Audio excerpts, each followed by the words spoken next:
Bonjour Frédéric Sanchez, merci d'avoir accepté de conclure le Manufacturing Digital Innovation spécial développement durable. Alors vous êtes le président de l'Alliance Industrie du Futur, comme on l'avait mis sur le carton, PDG de Five, mais pas que, parce que de FIV, pardon.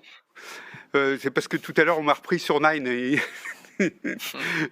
et puis non, Five, c'est le nom d'un quartier de Lille où est née cette entreprise en 1812. Vous vous rendez compte, il y a plus de 200 ans. Voilà, c'est le quartier qui existe toujours, Five, très proche du centre-ville maintenant. Voilà. Et vous êtes aussi président de MEDEF International et président d'une toute nouvelle filière industrielle qui s'appelle Solutions Industrie du Futur. Alors on va parler de tout ça, mais déjà, l'Alliance Industrie du Futur, vous l'avez portée sur les fonds baptismaux avec Bernard Charles, qui est PDG d'Esso Systèmes. Quel était votre objectif à l'origine ?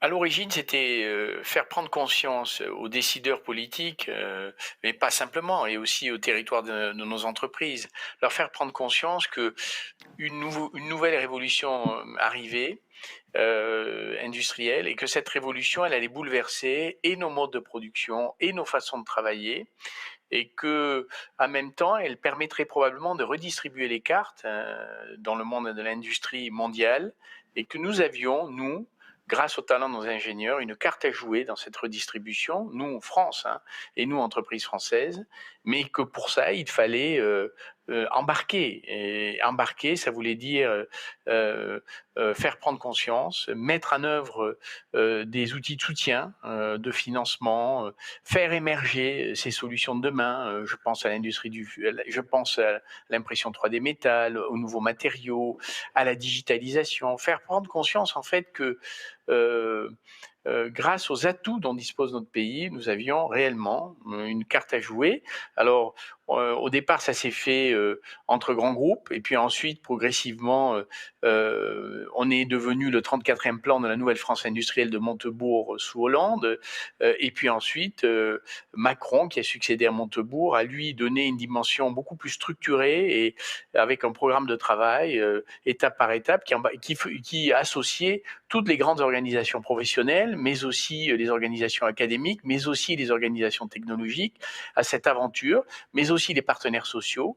Et c'est ce qui a donné lieu donc à la naissance de l'industrie du futur, l'Alliance pour l'industrie du futur, qui se transforme donc et dont l'aboutissement est la création de cette nouvelle filière. On en parlera un peu plus tard, on parlera de la nouvelle filière tout à l'heure, mais pour vous, la transition écologique et plus largement la responsabilité sociale et environnementale de l'industrie est consubstantielle à la digitalisation de l'industrie.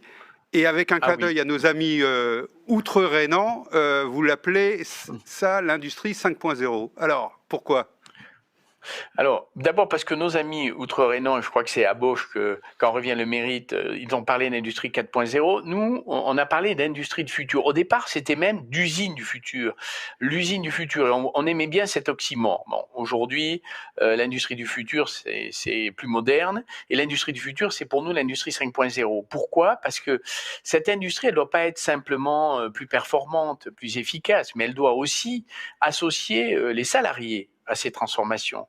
Elle doit donc se transformer, cette industrie, pour devenir plus moderne, plus efficace, grâce à des outils comme la digitalisation, mais aussi de nouveaux procédés, de nouveaux matériaux, etc., etc. Mais elle doit aussi associer les salariés parce que leurs métiers peuvent changer.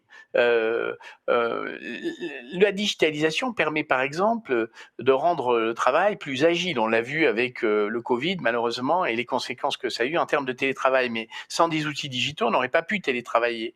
On a pu télétravailler, c'est-à-dire que nombre d'entreprises ont pu continuer d'exercer leur métier, notamment dans l'industrie, grâce au télétravail. Mais le digital, ça permet aussi de transformer les métiers, de les rendre moins pénibles, parce qu'on va venir, grâce à la cobotique, assister l'opérateur qui va avoir à faire moins d'efforts physiques et qui en revanche va porter son attention sur d'autres types de compétences, notamment celle de savoir traiter, exploiter des données pour ajuster l'outil de production et le rendre plus performant et plus économe, notamment en utilisation de ressources et de matières premières et puis d'énergie. Donc Pour nous, l'industrie 5.0, c'est l'industrie 4.0, c'est l'industrie de demain, une industrie plus moderne, plus digitalisée, plus agile, mais c'est aussi une industrie qui associe ses salariés. Or, à l'époque, mais l'Allemagne s'est progressivement adaptée, même si elle a conservé sa marque Industrie 4.0. L'Allemagne insistait, qui elle était confrontée à un problème démographique, un peu comme le Japon, voyait l'automatisation comme au fond, la capacité qu'un robot a à se substituer totalement à la main-d'œuvre. Et nous, notre enjeu, il n'est pas là. Il est d'accompagner, de modifier le métier, mais en même temps d'associer les machines intelligentes au travail humain. C'est pas de supprimer du travail.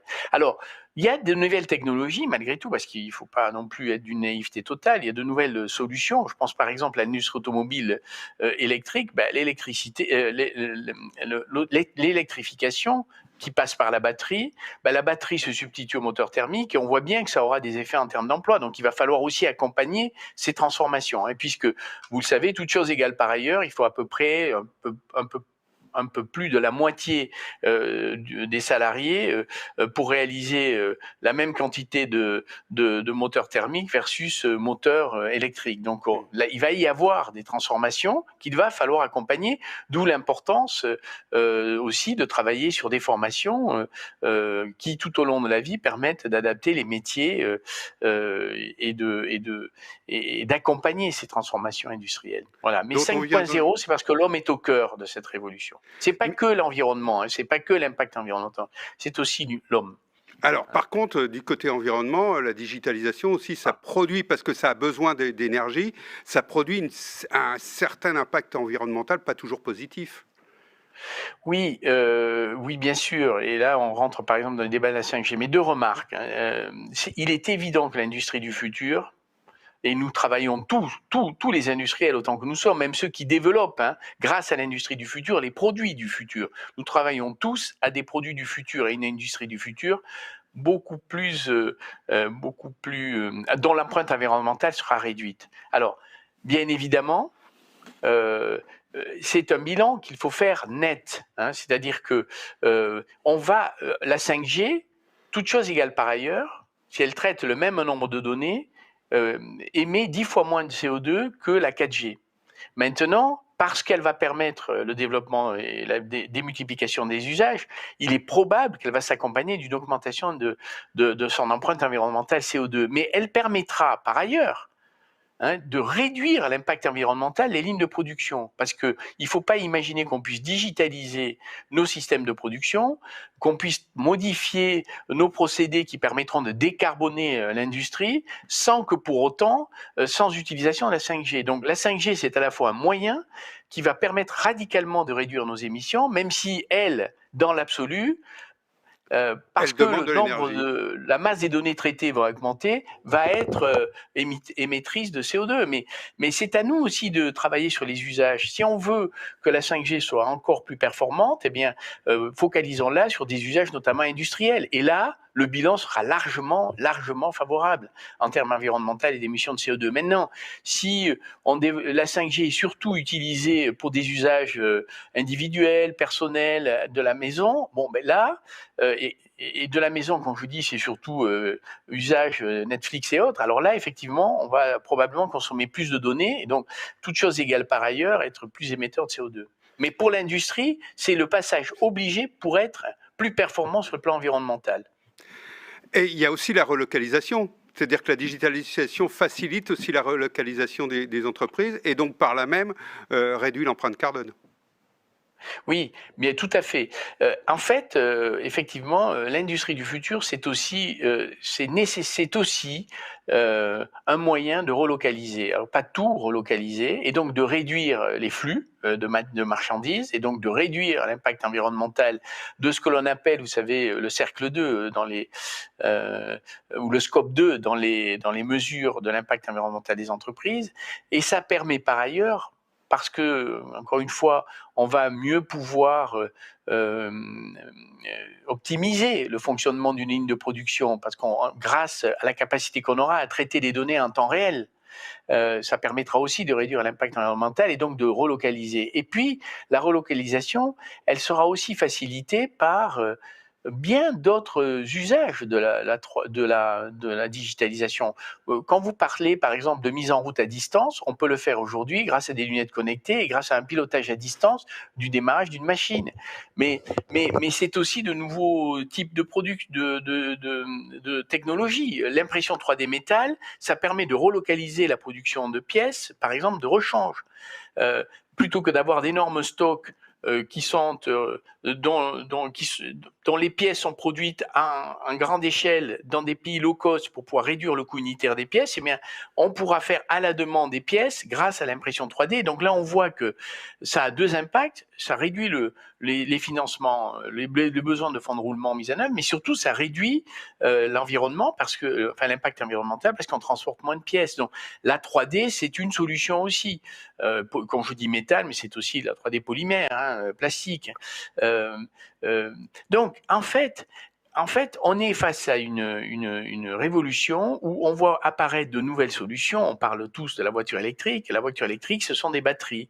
Ces batteries, on va en relocaliser la production. Enfin, plus exactement, alors qu'on avait délocalisé progressivement la fabrication de composants et de pièces du moteur thermique, eh bien, avec les batteries, vous le voyez avec les projets annoncés, que ce soit chez Renault ou chez PSA avec Total. Avec le projet ACC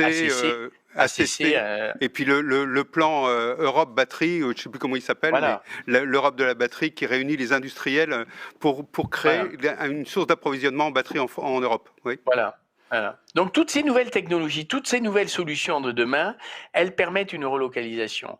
Et elles permettent donc en même temps, on relocalise aussi parce qu'on regagne en souveraineté. C'est aussi tout le sujet. Vous avez une étude récente qui a été faite par le Cercle d'analyse économique auprès du Premier ministre qui montre que sur 10 000 produits importés par la France, il y en a 600 qui présentent des faiblesses sur le plan de la chaîne d'approvisionnement, soit parce qu'ils sont fabriqués hors UE, soit parce qu'ils sont critiques, et que donc un petit grain de ça pourrait perturber l'approvisionnement du pays. Chez cette centaine de produits, il va falloir réfléchir à la manière de le refabriquer en Europe et pourquoi pas en France. Pour ça, il faut travailler sur les leviers de compétitivité, mais aussi grâce à l'innovation, sur de nouvelles solutions qui permettront d'être plus performants. Parce que, par exemple, ACC travaille sur 2 générations de batteries. La génération actuelle, la batterie lithium-ion, qui est celle qu'ils vont produire le plus vite, mais demain, ils travailleront sur de nouvelles générations de batteries qui seront peut-être plus performantes et différenciantes par rapport à une offre asiatique, par exemple, et qui renforceront cette souveraineté, cette indépendance. Donc, l'innovation est au cœur. On décarbonera notre industrie que si on innove. Que si on innove. Et on innove comment? En développant de nouveaux procédés, comme on le voit tous les jours. L'industrie cimentière annonce de nouveaux procédés pour substituer au clinker d'autres types de produits, pour utiliser d'autres combustibles que les énergies fossiles pour brûler et brûler son clinker pour produire ensuite du ciment, etc., etc. Et donc tout ça, demande pour produire du clinker. Cette évolution, ça demande de nouveaux équipements, de nouvelles solutions numériques. Et justement, le CNI vient de labelliser une nouvelle filière qui s'appelle Solutions Industrie du Futur, dont vous avez pris la présidence. Et alors, qu'est-ce que c'est que Solutions Industrie du Futur ? Alors, les solutions industrie du futur, en fait, c'était quoi l'ambition? C'était de rendre plus visibles tous ces offreurs de solutions français.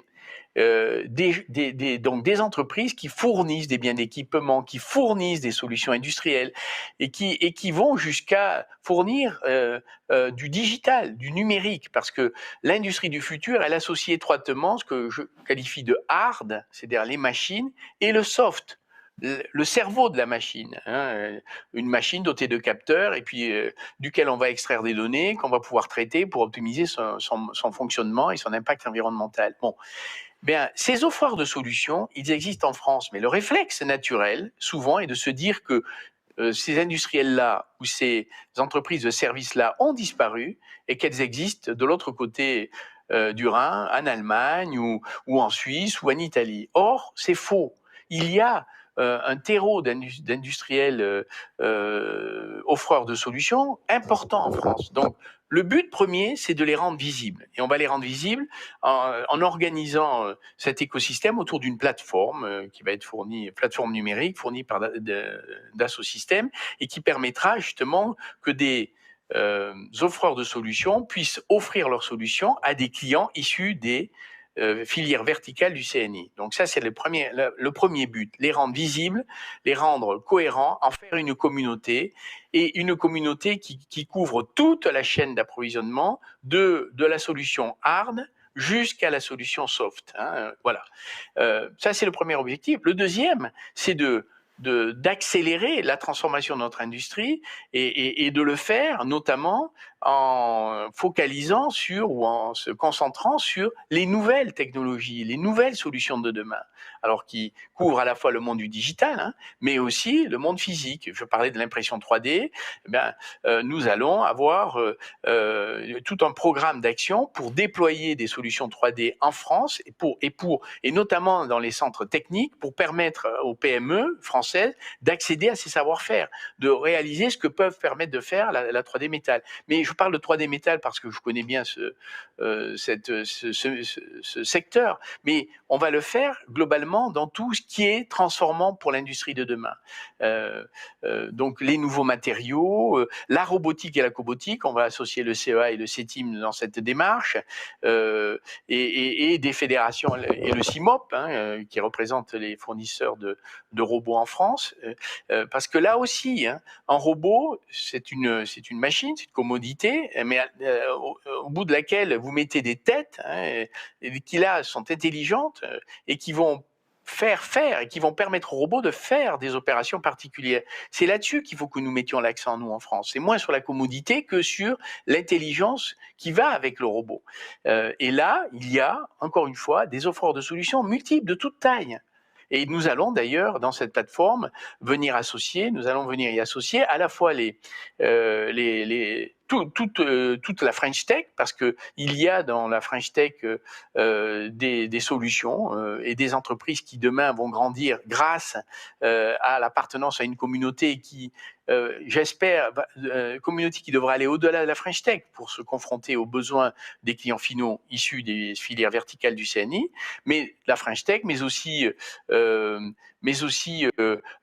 Bush French Fab, la French Fab, enfin tout cet écosystème français, nous voulons qu'il soit rendu visible et que l'on puisse trouver sur cette plateforme des offres de solutions répondant à des demandes d'investissement émanant des filières clientes, et que ces besoins d'investissement soient pas nécessairement des besoins pour radicalement transformer l'industrie, mais pour simplement les aider aussi à se moderniser et à accompagner cette transformation de l'industrie du futur qui peut se faire, vous savez, qui peut se faire étape par étape. On commence par connecter une machine, puis on connecte deux machines entre elles, puis ensuite on connecte une ligne de production globale. Donc voilà, il ne faut pas non plus penser qu'on ne vise que l'holistique, la transformation radicale.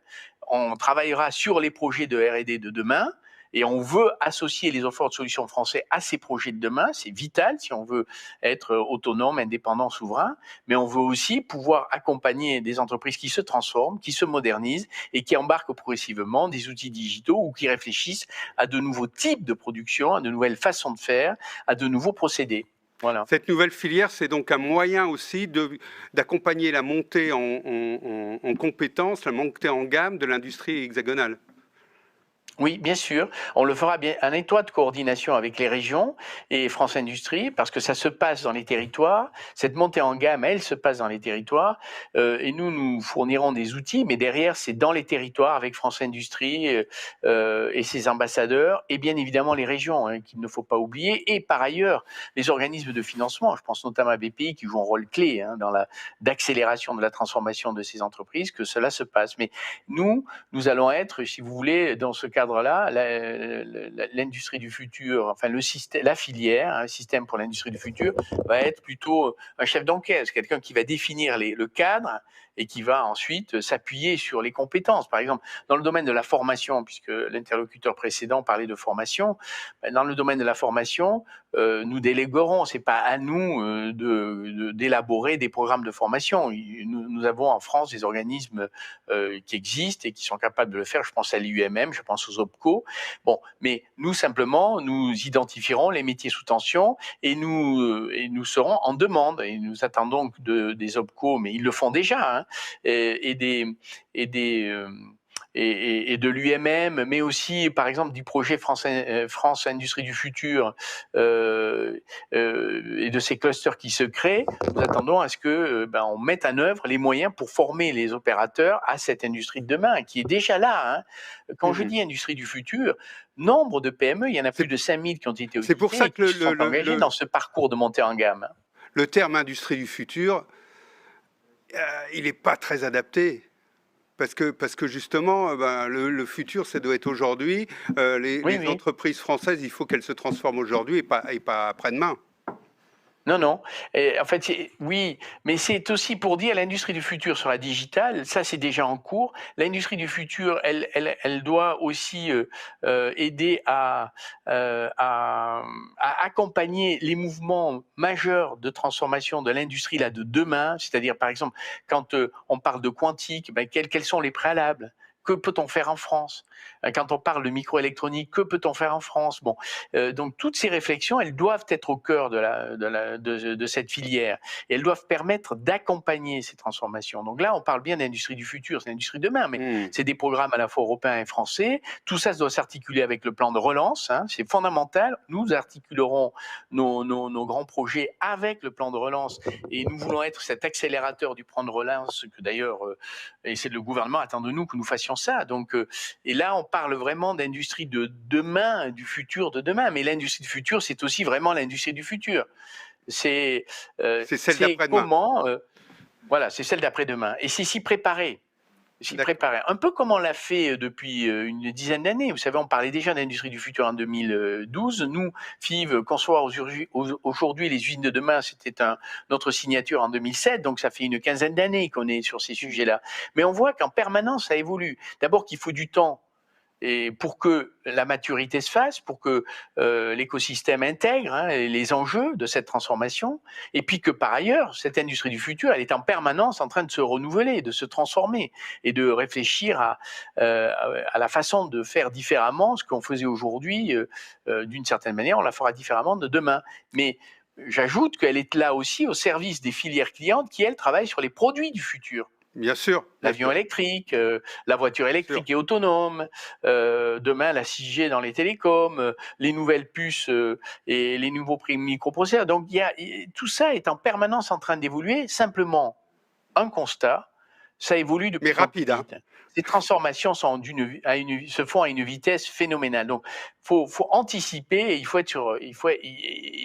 agir. Quoi. Il faut agir. Alors, anticiper et agir, ce sera le mot de conclusion. Merci Frédéric Sanchez pour cette interview et cette conclusion du Manufacturing Digital Innovation. Et puis, à très bientôt. À bientôt. Merci à vous. C'est moi qui vous remercie. À bientôt.